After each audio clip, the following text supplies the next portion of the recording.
안녕하세요.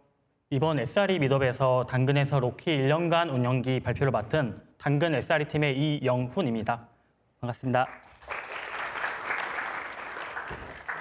이번 발표에서는 당근에서 로키 운영을 맡고 문제 정의와 개선하는 과정을 담았습니다. 시행착오로 듣듯이 가볍게 들어주시면 좋겠습니다.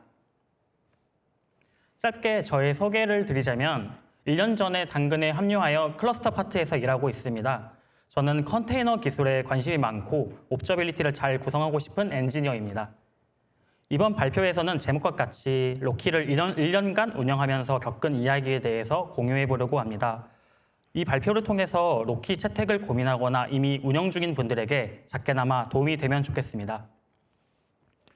발표 목차를 말씀드리면 먼저 첫 장인 첫 만남에서는 당근에 합류하고 로키를 맡게 된 이후 어떤 식으로 로키에 대한 이해를 키워가는지에 대한 이야기가 주제입니다. 그 다음 나아가기 장에서는 이해한 지식을 기반으로 목표를 정하고 나아가면서 겪은 문제와 그 결과에 대해서 이야기하려고 합니다.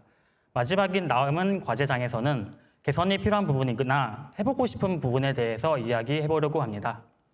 그러면 발표를 시작해 보겠습니다. 첫 만남에서는 말씀드린 것처럼 당근에 합류한 뒤 로키 운영을 맡게 된 이야기를 해보려고 합니다. 로키에 대해서는 잘 모르지만 운영하기 위해서 어떤 방법으로 이해를 높여가는지에 대해서 집중해서 정리했습니다. 혹시 여러분은 로키에 대해서 많이 들어보셨나요? 저는 잘 몰랐습니다, 이때. 제가 아는 사실로는 그라파나에서 만든 로그 시스템이다. 그리고 그라파나에서 조회하기 좋다. 마지막으로는 비용 효율적이라는 이야기를 들었습니다. 이런 상황에서 로키를 어떻게 운영해야 할지 고민만 커져갔습니다. 이때 당시에 파트 내에서 하던 작업으로 인프라 닥터 대시보드 만들기를 진행하고 있었습니다. 여기서 말하는 닥터 대시보드란 문제가 발생 시 진단할 수 있는 대시보드로 인프라 개선 작업이나 트러블 슈팅에 도움이 되는 대시보드입니다. 그러면은 파트 내에서 이러한 작업을 진행하고 있으니 저도 로키 닥터 대시보드를 잘 만들면은 앞서 한 고민이 해결이 될 수 있겠다라고 생각이 들었고 이 작업을 첫 작업으로 시작했습니다. 근데 이제 작업을 하려고 하니 알아야 될 게 있었는데요. 먼저 당근에서 로키를 어떻게 사용하고 있는지 알아봤어야 했고 로키의 구조에 대한 제대로 된 이해가 필요했습니다. 그래서 먼저 당근에서 로키를 어떤 용도로 사용하고 있는지에 대해서 알아봤습니다. 개발자분들이 디버깅 용도와 대시보드 패널을 구성해서 모니터링하는 용도, 마지막으로는 로그 기반 알람을 설정하기 위해서 사용하고 있었습니다. 이것만 봤을 때는 다른 로그 시스템과 유사하게 사용한다고 느꼈습니다. 그래서 조금 다른 점이라고 찾아보면 로그 기반 알람을 쉽게 사용할 수 있다? 이 정도만 있었고 다른 부분은 크게 없었습니다.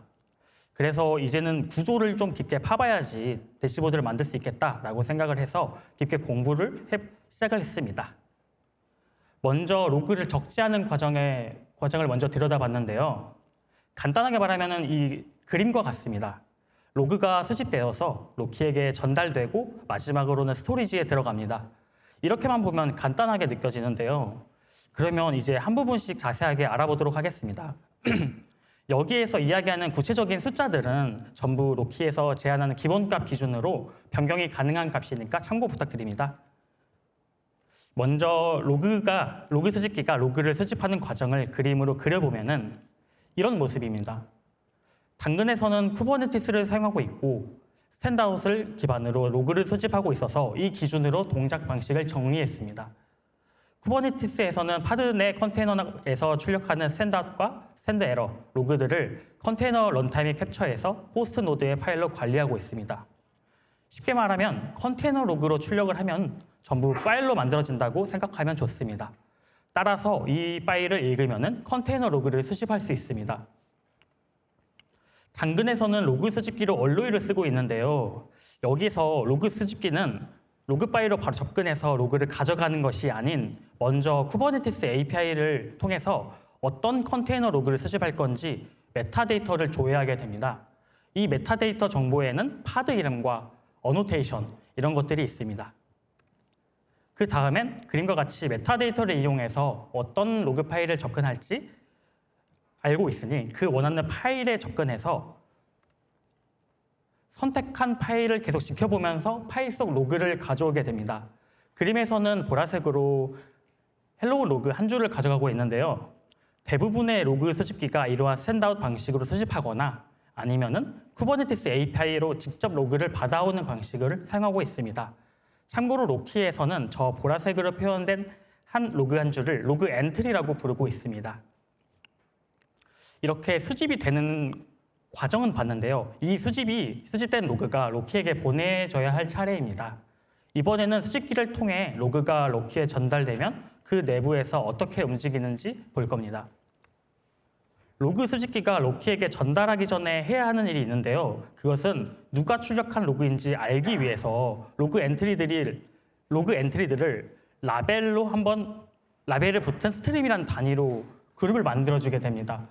여기에서 그림에서는 당근 네임스페이스에 API라는 앱이네요. 나중에 로그를 찾을 때 여기서 정한 라벨을 기반으로 조회를 하기 때문에 이 작업은 중요한 작업입니다. 이렇게 만들어진 스트림을 로키의 디스트리뷰터라는 컴포넌트에게 보내지게 됩니다. 디스트리뷰터는 관문 같은 역할로 받은 스트림이 로키에 들어가도 되는 건지 판단하게 됩니다. 한마디로 검증을 하는 거죠. 그리고 그 역할 중에서 스트림을 쪼개는 작업도 있는데요. 한마디로 샤딩을 하는 건데 로그의 양이 많거나 혹은 오랜 시간 동안 수집한 로그는 그림과 같이 잘 쪼개서 적재되도록 도와줍니다. 이때 이 스트림들은 같은 라벨을 가지고 있겠죠. 검증과 샤딩이 끝난 스트림들은 이제 스토리지에 적재되기 위해서 인제스터라는 컴포넌트에게 전송이 됩니다. 그림과 같이 전송될 때는 안정성을 높이기 위해 스트림을 복제해서 세 곳에 전달하는데요.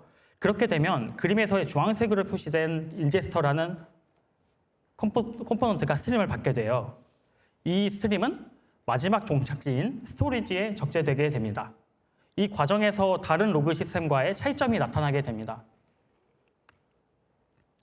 인제스터는 스트림을 가지고 청크와 tsdb 인덱스 두 가지를 생성합니다. 이 두 개념이 로키의 핵심 개념이라고 할 수 있습니다.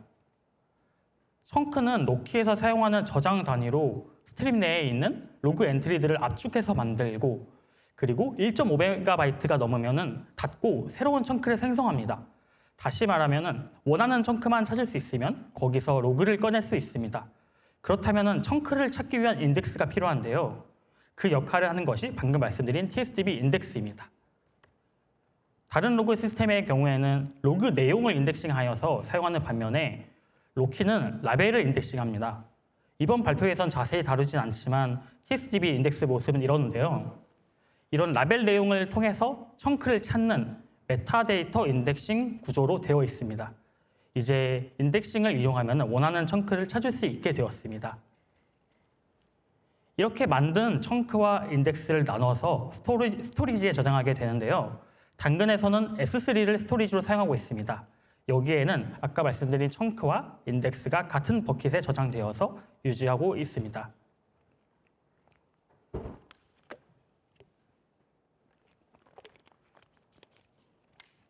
이제 조회하는 방식에 대해서 봐야 하는데 이미 저희는 아까 로키에서 로그를 적지 않는 방법에 대해서 알고 있습니다.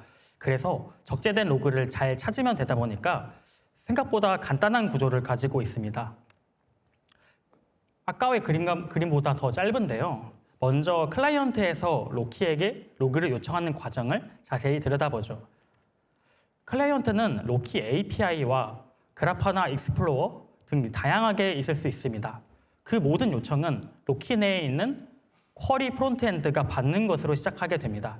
그림에서는 API라는 앱에 3시간 로그를 요청하고 있네요. 쿼리 프론트엔드가 요청을 받아서 그림과 같이 1시간 단위로 쪼개고 그 다음 쿼리어라는 컴포넌트에게 보내게 됩니다. 만약 여기에서 쿼리어의 병렬 처리가 가능하다면 그 수에 맞춰서 더 쪼개서 전송하게 됩니다. 이렇게 받은 쿼리어는 나눠서 실행하게 됩니다. 이때 쿼리어가 여러 개라면 쿼리를 균등 분배하려고 노력합니다. 나눠진 쿼리를 통해 조회한 로그들은 나중에 쿼리 프론트엔드로 다시 돌아와서 병합과 정렬을 진행한 다음에 클라이언트에게 돌려주게 됩니다. 이제 로그를 어떻게 조회하는지에 대해서 이야기해 볼 건데요. 아까까지 말씀드렸던 프론트엔드에서 할 일과 커리어의 할 일 외에 이제 커리어가 진행하는 일들 위주로 진행됩니다. 먼저 프론트엔드에서 받은 로그 라벨 기반으로 인덱스 게이트웨이라는 곳에 접근해서 인덱스를 가져오게 됩니다. 그 다음 총 2곳의 인덱스 기반을 요청하게 되는데요. 3시간 이내의 로그는 인제스터, 메모리에서 가져오게 되고 그 후에 로그는 스토리지에서 가져오게 되어 있습니다. 그리고 앞에서 말한 이야기한 청크들을 이제 열람을 해서 원하는 로그들을 찾는 방식으로 되어 있습니다. 이렇게 로그 조회와 적재 방식에 대해서 컴포넌트 기반으로 공부해보고 이해하는 시간을 가졌는데요. 이것들을 한 이유는 처음에 말씀드린 닥터 대시보드를 만들기 위한 작업들이었어요. 그래서 처음에 만들었을 때 이제 닥터 대시보드를 목표로 했었던 게 진단을 위해서기 때문에 먼저 오버롤 세션을 한번 만들어 봤었습니다. 오버롤 세션은 각 컴포넌트들이 과연 지금 정상적으로 떠 있는가, 그리고 잘 적재하고 있는가, 잘 조회하고 있는가를 보기 위해서 모양을 잡았고요. 그 다음에는 오버뷰 세션을 만들어서 전체적인 방향되고 있는 현재 상태뿐만 아니라 좀 더 들여다볼 수 있는 그런 구성을 했습니다. 이 외에도 적재, 조회, 리소스 섹션을 구성해서 자세하게 패널로 구성을 했기 때문에 문제 진단과 성능 측정을 하기 편하게 구성이 되었습니다. 이렇게 만든 닥터 대시보드를 가지고 현재 당근의 상태를 한번 정리해 봤는데요. 먼저 파트 내 인적 리소스가 부족해서 로키를 관리하기 힘든 상황이었습니다. 그렇다 보니 안정성을 높이기 위해 레이트 리밋이나 쿼리 병렬 제한을 걸고 운영 중이었습니다. 그러다 보니 모든 로그를 다 수집하는 게 아닌 드랍되는 것도 있었고, 그리고 조회의 속도도 꽤나 느리다고 사람들이 이제 받아볼 수 있었습니다. 이렇게 로키에 대해서 알아가고 당근에서의 상황을 파악하면서 로키와의 첫 만남을 마치고 더 나아가 보려고 합니다. 그 다음 장인 나아가기 장에서는요, 목표를 정하고 그리고 목표에 나아가는 과정들에 대해서 이야기해 보려고 합니다. 적재와 조회를 개선하기 위해서 어떤 식으로 접근했고 그 과정에서 어떤 문제들이 있었는지 정리해 봤습니다. 로키 운영 목표를 크게 2가지로 잡아봤는데요. 로그를 다 받아보는 것과 조회 속도를 높여보는 것입니다. 기존의 경험을 향상시키려면 2가지가 모두 만족할 수 있으면 될 것 같다고 생각해서 이렇게 목표를 잡았는데요. 여기에서 제약 조건을 붙였습니다. 바로 로키의 비용 증가 없이 접근해보려고 했습니다. 로그의 비용은 높아질 수밖에 없지만 리소스 비용은 그대로 유지하는 방향으로 개선해보려고 했습니다. 그리고 닥터 대시보드를 계속 들여다보면서 또 다른 사실을 알 수 있었는데요. 로그를 수집하는 과정에서 로키에 전달할 때와 그리고 로키가 스토리지에 전송할 때 두 부분에서 레이트 리밋이 발생하고 있었습니다. 그림을 그리면 이런 식으로 그려지는데요. 그러면은 로그 수집기에서 로키로 가는 것, 그리고 로키에서 스토리지로 가는 것, 다 레이트 리밋이니까 옵션을 수정하면 되는 거 아니냐고 할 수 있습니다. 맞아요. 여기서는 로키 부분은 직접 레이트 리밋을 수정하면은 충분히 해결이 가능합니다. 하지만 스토리지로 사용하고 있는 S3는 put 레이트 리밋은 프리픽스마다 고정되어 있기 때문에 이거를 직접 수정하기 어려운 상황이었습니다. 이 부분을 좀 간단하게 그림을 그려봤는데요. 로키의 인제스터에서 S3로 적재할 때 프리픽스 단위로 레이트 리밋이 걸리는데요. 현재 초당 3,500번의 레이트 리밋이 put 메소드에 걸려 있는데 이렇게 로키에서 적재할 때 1번, 2번, 3번 이렇게 나눠졌을 때 2번 청크는 레이트 리밋에 걸린다 이렇게 볼 수 있습니다. 그래서 이게 이 2번째 청크를 적재하고 싶으면 1초 뒤에 다시 요청을 해야 합니다. 그래서 로키 옵션을 수정을 해서 앞부분은 해결이 됐는데 S3의 경우에는 수정할 수 없다고 말씀드렸는데요. 그래서 로키의 스토리지 전송을 낮추는 방법으로 청크의 크기를 키우고 전송 간격을 길게 해서 부하를 줄이는 방식을 선택했습니다. 그렇게 해서 이렇게 결과가 나왔는데요. 이 작업으로 에러는 실제로 줄어들었습니다. 그리고 로그도 기존보다 더 잘 쌓을 수 있었습니다. 하지만 트레이드오프가 있었는데요. 청크 사이즈가 클수록 인제스터의 메모리 사용량은 불안정해졌습니다. 이렇게 청크 크기를 키운 옵션은 로키에서 권장하지 않는 방법이었고 메모리 증가로 인한 불안정성뿐 아니라 로그 조회 속도도 느려졌습니다. 그래서 결국 롤백했습니다. 이게 적재를 위해서 안정성을 낮추는 선택을 하기가 어려웠던 게 메모리 증가로 인해서 인제스터가 메모리 압박을 받고 그리고 로그 조회 속도도 눈에 띄게 좋아지지 않고 오히려 더 느려지는 부분이 있어가지고 롤백을 선택했습니다. 그래서 좀 막막했는데요. 이때 이제 로키 레이트 리밋 옵션은 수정이 가능했었으니 수정을 통해서 적재량이 많아져서 이렇게 적재가 잘 되고 있었는데요. 아직 유실이 존재했습니다. 이전에 레이트 리밋으로만 좁혔던 원인을 다시 펼치기 위해서 로그가 유실되고 있는 현상 그 자체에 집중해봤습니다. 현재 그림과 같이 이제 그래프가 2가 빠진 모양으로 로그가 유실되고 있었는데요. 이 부분을 들여다보니까 정확히 10초의 로그가 빠지고 있었습니다. 그리고 이게 간헐적으로 반복이 되고 있었습니다. 이것을 단서로 조금씩 추려나갔는데요. 먼저 그렇게 찾은 현상들을 정리해봤습니다. 로그가 많은 서비스들에서 10초 간격으로 간헐적으로 로그 누락이 일어나고 있으며 새벽 시간에는 일어나지 않는다는 것까지 알게 되었습니다.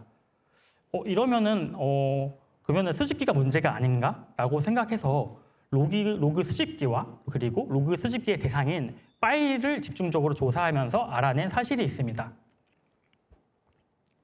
로그 파일이 10초마다 로테이션이 되고 있었고 이게 간헐적으로 누락된다는 것을 알게 되었습니다. 또 수집기로 사용하고 있는 얼로이는 파일을 읽기 시작할 때 이 파일을 읽는다라는 로그를 남기는데 그 해당 얼로이에는 파일을 읽은 흔적이 없었습니다. 이렇게 어느 정도 갈피가 잡혀서 저 혼자만의 가설을 세우고 한번 접근해봤습니다. AWS EKS 기준으로는 로그 파일이 10MB가 넘으면 로테이션이 되도록 큐블렛에 기본 설정이 되어 있습니다. 즉 앞에서 본 서비스는 1초에 1MB를 쌓는 서비스라고 볼 수 있습니다. 그렇다면 이 설정 값을 단순히 늘리면 해결이 될까요? 저는 여기서 값을 늘려도 결국 서비스가 성장함에 따라 재발이 가능하다고 생각했습니다. 또한 모든 파드의 로그 양이 늘어남에 따라서 디스크 사용량이 상당히 증가할 수 있습니다. 물론 이런 방법도 효과가 있겠지만 쿠버네티스 전체 적용이라 사이드 이펙트가 있을 것이라 생각하여서 다른 방법을 한번 모색해봤습니다. 그래서 수집기가 파일을 읽지 못한 이유에 대해서 한번 집중해봤는데요. 그러면은 수집기가 로그 파일을 읽는데 오래 걸려서 누락이 된 건가? 라는 의문을 가졌습니다. 그래서 수집기가 어떻게 로그를 수집하는지에 대해서 좀 더 자세히 들여다봤습니다. 수집기가 로그 파일을 읽는 구조는 컨테이너 로그 파일마다 병렬로 처리하되 한 파일 내에서는 하나의 워커가 순차적으로 읽는 방식입니다. 이 부분을 자세히 이야기해보자면 저희가 알아봤던 것처럼 쿠버네티스의 컨테이너 로그 파일은 컨테이너 런타임이 파일로 만들고 10MB가 넘으면 파일 이름을 바꿔서 로테이션하게 됩니다. 그리고 새로운 로그는 파일을 만들어서 로그 파일을 관리하죠. 즉 수집기는 이름이 바뀌어도 기존과 동일하게 계속 읽을 수 있습니다. 예를 들어 처음에 읽은 앱 로그 파일이 로테이션이 되더라도 수집기는 계속 읽을 수 있습니다. 하지만 새롭게 파일을 감지할 때는 파일의 이름만 보고 접근하게 됩니다. 따라서 로그 파일을 읽는 와중 2번 로테이션 되었다면 새로운 파일을 감지했을 때 이미 한 개의 로그 파일을 누락되게 된다는 이야기입니다. 이 부분을 한번 그림을 그려봤는데요. 당근 사례를 바로 그림으로 그려봐서 이해가 되실지 모르겠는데 한번 설명을 드리자면은 한 파일을 읽는데 20초 이상의 시간이 걸렸고 그 사이에 20MB 이상의 로그가 생겨서 로테이션이 2번 되었다면 이 두 번째 파일은 유실된다는 결과가 나옵니다. 다시 돌아와서 가설이 어느 정도 맞다는 것을 확인했으니 이 파일을 빨리 읽으면 해결이 될 것으로 보였습니다. 수집기에서 파일을 빨리 읽으려면 두 가지 방법을 생각해 봤는데요. 수집기에서 로키로 보낼 때 한 번에 많이 보내면은 같은 양 대비 네트워크 연결이 줄어드니까 속도를 높일 수 있을 것이라는 생각과 두 번째로는 로키의 응답 속도가 높으면 파일을 읽을 수 있을 것이다 라고 생각했습니다. 응답이 늦게 내려오면 아무리 빨리 보내고 싶어도 병목이 생기지 않을까? 이런 생각을 가지고 이렇게 가설을 잡아봤습니다. 그래서 수집기에서 보낼 때 배치 사이즈를 높여서 한 번에 많은 양을 보내게끔 수정했습니다. 그리고 새로운 파일을 감지하고 로그를 가져오는 시간을 줄여서 다음 로그 파일을 빠르게 찾도록 적용했습니다. 이 부분들은 얼루이에서 쉽게 적용할 수 있었는데요.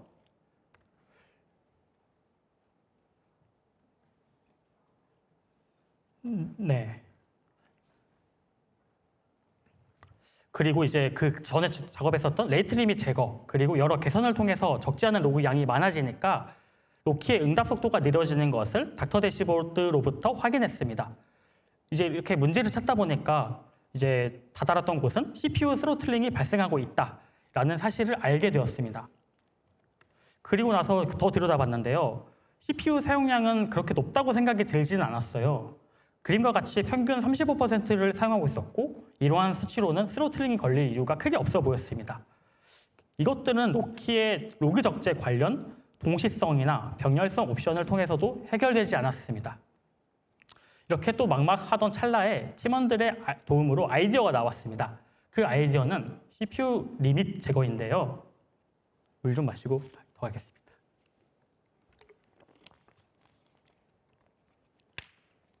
CPU 리밋 제거의 영향을 이해하려면 먼저 쿠버네티스에서 사용하는 리눅스 스케줄러와 그의 특성을 이해해야 됩니다. 리눅스 스케줄러는 100ms마다 CPU 시간을 분배 할당하는데 이때 CPU 리밋 값이 쓰입니다. CPU 리밋이 높으면 더 많은 CPU 시간을 쓸 수 있게 부여하는 것이죠. 고는 CPU 리밋 값이 고 맥스 프로기라는 환경 변수에 들어가게 되고 이것이 고루틴 성능에 그대로 영향을 미치게 됩니다. 그리고 많은 고루틴들이 할당된 CPU 시간을 같이 사용하는 특성을 가지고 있습니다. 이게 너무 많은 지식들이 확 들어왔는데요. 이것들을 좀 간단하게 예시로 한번 그림을 그려봤습니다. 그림을 보면은 1코어 리밋을 준 로키는 100ms마다 100ms의 CPU를 사용할 수 있습니다. 하지만 그림에서 보면은 100ms 중 30ms까지만 작업을 하고 휴식을 취하고 있습니다. 이렇게 할당된 CPU 시간이 빠르게 소진된 이유는 많은 고루틴이 같은 시간을 공유하기 때문입니다. 이런 상황을 OS 스로틀링으로 보고 매트릭으로도 관찰이 가능합니다. CPU 리밋이 사라진다면 이런 제약이 없어져서 성능이 올라갈 수 있습니다. 또 물론 고려해야 하는 상황이 있습니다. 같은 노드의 CPU를 혼자 써버리면 다른 파드들에게 영향이 갈 수 있습니다. 적당한 CPU 리퀘스트와 어플리케이션의 CPU 사용 패턴을 이해해서 접근하면 안정적인 운영이 가능합니다. 만약 적용하시는 분들이 있다면 이런 부분들을 고려해보면 좋을 것 같습니다. 이렇게 다시 로그 유실 문제를 정리해보면 수집기가 일부 로그 파일을 미수집하여 로그가 유실되는 현상이 있었습니다. 원인은 수집 과정에서 병목이 발생했습니다. 그리고 저는 이 병목을 두 가지 액션으로 해결했습니다. 로그를 한 번에 많이 보내서 네트워크에 들어가는 시간을 줄이고 로키 적재 구간에서 일어나는 스로틀링을 없애기 위해 CPU 리밋을 제거했습니다.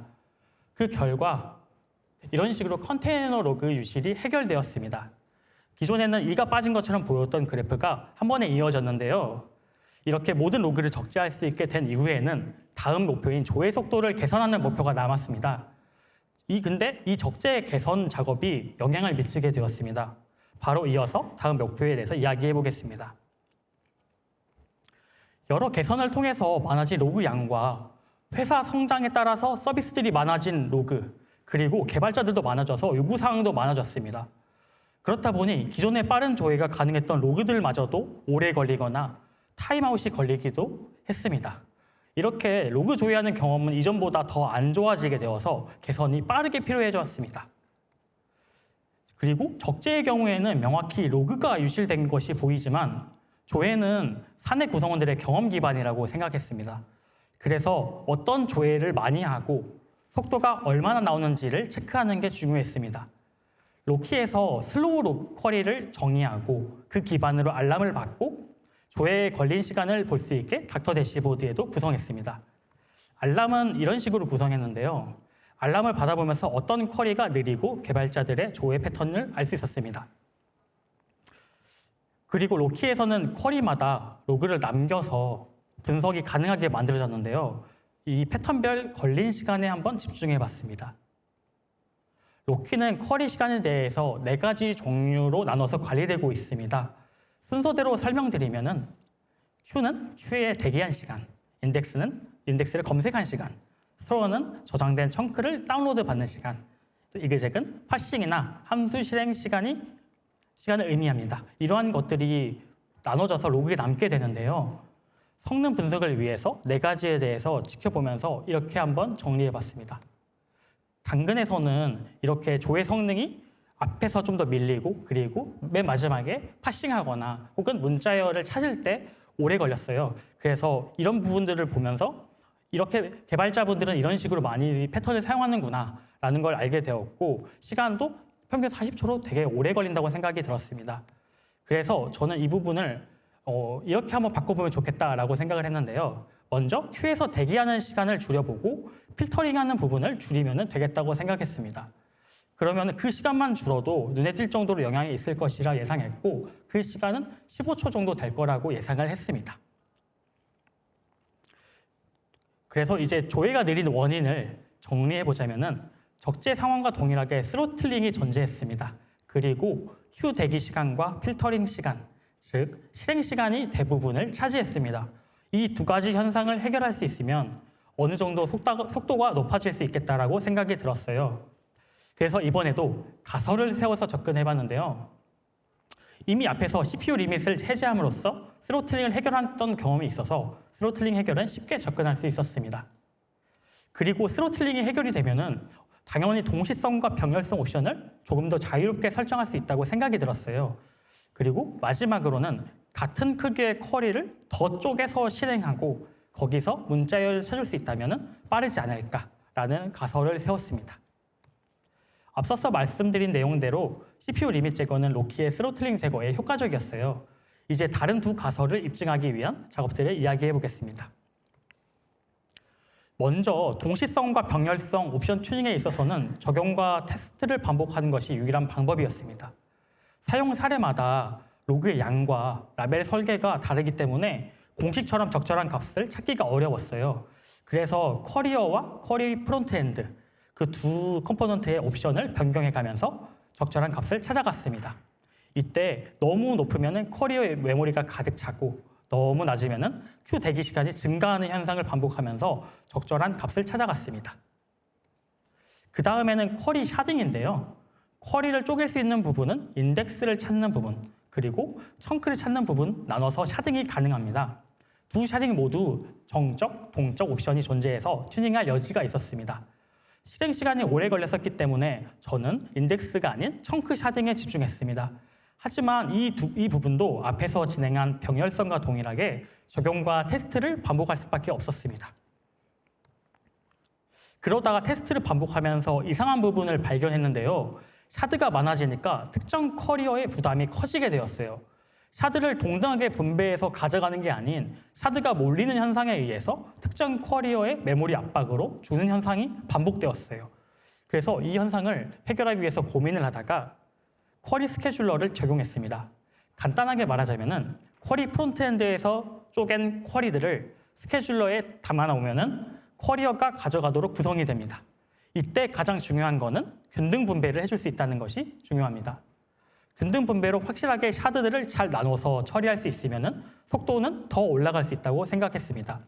실제로 적용 이후 샤드 균등 분배를 통해서 안정화가 되었습니다. 이렇게 샤딩과 동식성, 병렬성 작업 조정을 통해서 조회 속도를 개선할 수 있었습니다.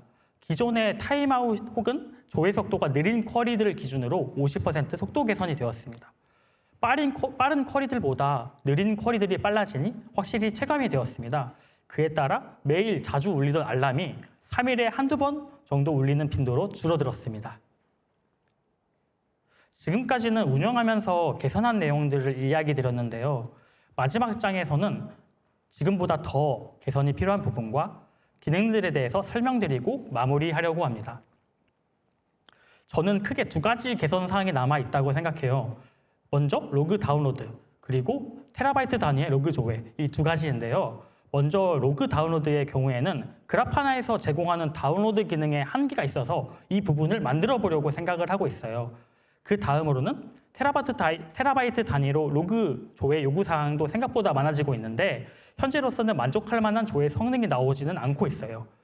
그래서 여기에는 조금 더 좋은 성능을 만들기 위해서 투자를 해야겠다라고 생각하고 있고 욕심으로는 큰 비용 증가 없이 가능하도록 구성해보고 싶어요.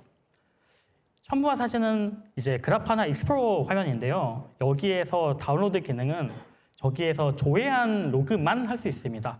하지만 익스플로러에서는 기본적으로 로그 조회에 리밋이 존재해서 그 리밋만큼만 조회할 수 있는데요. 그래서 시간 범위에 있는 모든 로그를 조회하기는 어렵습니다.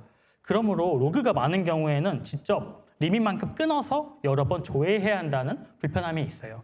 물론 API로 해결할 수 있으나 너무 큰 로그의 경우에는 다른 사용자에게 영향이 줄 수 있다는 점이 있어서 이 부분을 직접 만들어보는 고민을 해보고 있습니다. 그래서 로그 다운로드 부분을 비동기로 제공할 수 있다면 많은 부분이 해결될 거라고 생각을 했고 그리고 그라파나에서 조회할 때 화면을 구성을 위한 내용들이 많다 보니까 직접 API를 로키에게 조회하는 것보다 조회 속도가 되게 느립니다. 그래서 직접 로키의 API를 조회하는 속도가 빠르다 보니까 테라바이트 단위 같은 경우에는 프록시를 만들어서 직접 로그 조회 화면을 구성하면 사용자들의 경험을 높일 수 있지 않을까라는 생각을 하게 되었습니다. 그래서 크게 이렇게 두 가지에 대해서 남은 과제들을 남기고 다음에 이어서 더 진행해 보려고 생각하고 있습니다. 이렇게 과제들까지 정리해 봤는데요. 마지막으로 1년간 경험들을 통해서 자신 있게 로키에 대한 장단점을 이제 이야기해 볼 수 있겠다라고 생각이 들었습니다. 그래서 한번 정리해 봤는데요. 먼저 로키의 장점으로는 압축의 진심이라서 비용이 되게 효율적으로 사용될 수 있습니다. 그리고 인덱싱 시간이 크지 않고 최근 로그는 인제스터가 메모리에 들고 있으니까 알람 같은 집계 작업에 되게 효율적이다라고 생각을 하게 되었습니다. 그리고 단점으로는 인덱싱 방법이 다르다 보니까 다른 로그 시스템보다 로그 조회가 확실히 느립니다. 그리고 로그 조회하기 위한 로그 QL은 일반 사용자들에게 신속하게 와닿지 않습니다. 이렇게 장점 2개, 단점 2개를 이렇게 정리해봤습니다. 이런 것들을 통해서 이제 도입들 고민하시는 분들에게 도움이 되었으면 좋겠습니다. 지금까지 당근에서 로키 1년간 운영기 발표를 들어주셔서 감사합니다.